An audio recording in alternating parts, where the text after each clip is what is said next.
আপনারা জানেন কি সাংখ্য যোগ আমাদের জীবনে কিভাবে দিশা দেখাতে পারে? আজ আমরা শিখব গীতার দ্বিতীয় অধ্যায় সাংখ্য যোগের মূল শ্লোকগুলো এবং তাদের সহজ ব্যাখ্যা।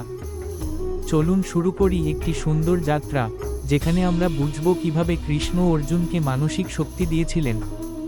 ভিডিওটি ভালো লাগলে লাইক, সাবস্ক্রাইব এবং শেয়ার করতে ভুলবেন না। অর্জুন যুদ্ধের ময়দানে মানসিকভাবে ভেঙে পড়েছিলেন। তখন ভগবান শ্রীকৃষ্ণ তাকে সাংখ্য যোগের শিক্ষা দেন। এই অধ্যায়ে জীবন, কর্তব্য এবং আত্মার সত্য সম্পর্কে ব্যাখ্যা দেওয়া হয়েছে।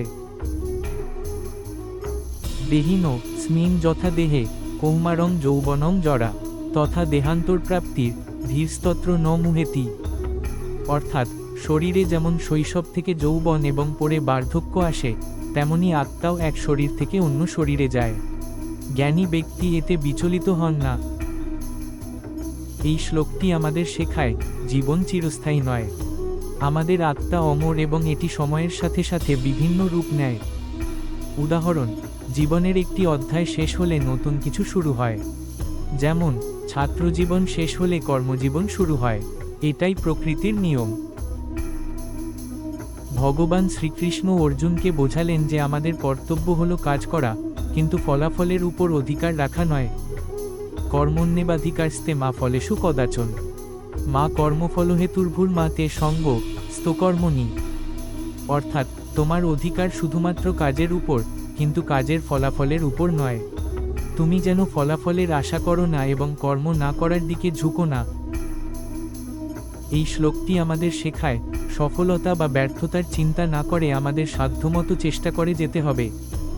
উদাহরণ, পরীক্ষার আগে একজন ছাত্র যদি শুধু ফলাফল নিয়ে চিন্তা করে, তবে সে পড়াশোনায় মনোযোগ দিতে পারবে না। সেজন্য শুধু পড়াশোনার উপর ফোকাস করাই শ্রেয়। মনের নিয়ন্ত্রণ ও স্থিরতা। ভগবান শ্রীকৃষ্ণ আমাদের শেখান যে মনের স্থিরতা জীবনের সবচেয়ে বড় শক্তি। প্রজাতি যোদা কামান সর্বান পার্থ মনোগতান আত্মনেবাত্মনা তুষ্ট স্থিতপ্রজ্ঞস্তদুচ্যুতে।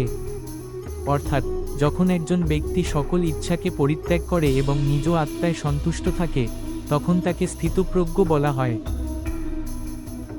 এই শ্লোকটি আমাদের শেখায়, প্রকৃত সুখ বাইরের জিনিসে নয়, আমাদের মনের মধ্যে লুকিয়ে আছে। উদাহরণ, যখন আমরা কোনো পরিস্থিতিতে স্থির থাকি এবং সিদ্ধান্ত নিই, তখনই আমরা সঠিক পথে চলতে পারি। বন্ধুরা, সাংখ্য যোগ থেকে আমরা শিখলাম: 1.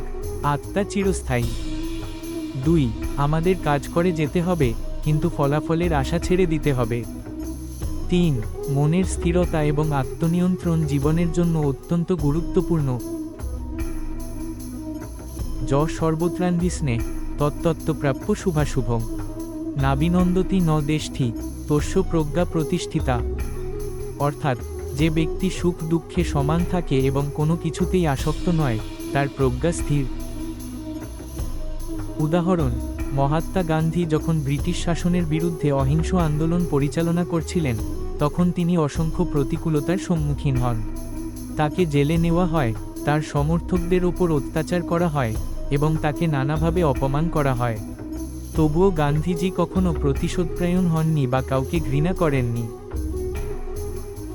একবার তার বিখ্যাত ডান্ডি মার্চ চলাকালীন, যখন তাকে অনেক মানুষ প্রশংসা করছিল এবং আন্দোলনের সফলতার জন্য তার অবদানকে স্যালুট করছিল, তিনি শান্ত ও স্থির ছিলেন।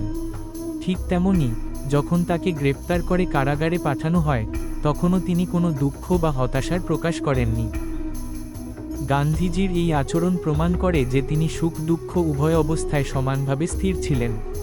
তার মনোভাব ছিল এই শ্লোকের নিখুঁত উদাহরণ। তিনি জীবনের শুভ বা অশুভ কোনো ঘটনাতেই অতিরিক্ত আনন্দিত বা হতাশ হননি। গান্ধীজির মতো যদি আমরা সুখ দুঃখের সময় সমানভাবে স্থির থাকতে পারি এবং কোনো কিছুর প্রতি আসক্ত না হই, তাহলে আমাদের জীবনও অনেক বেশি শান্তিপূর্ণ এবং সুশৃঙ্খল হবে। ভিডিওটি যদি আপনাদের ভালো লেগে থাকে, তাহলে একটি লাইক দিন এবং আমাদের চ্যানেলটি সাবস্ক্রাইব করুন। পরবর্তী ভিডিওতে আমরা আলোচনা করব তৃতীয় অধ্যায়, কর্মযোগ।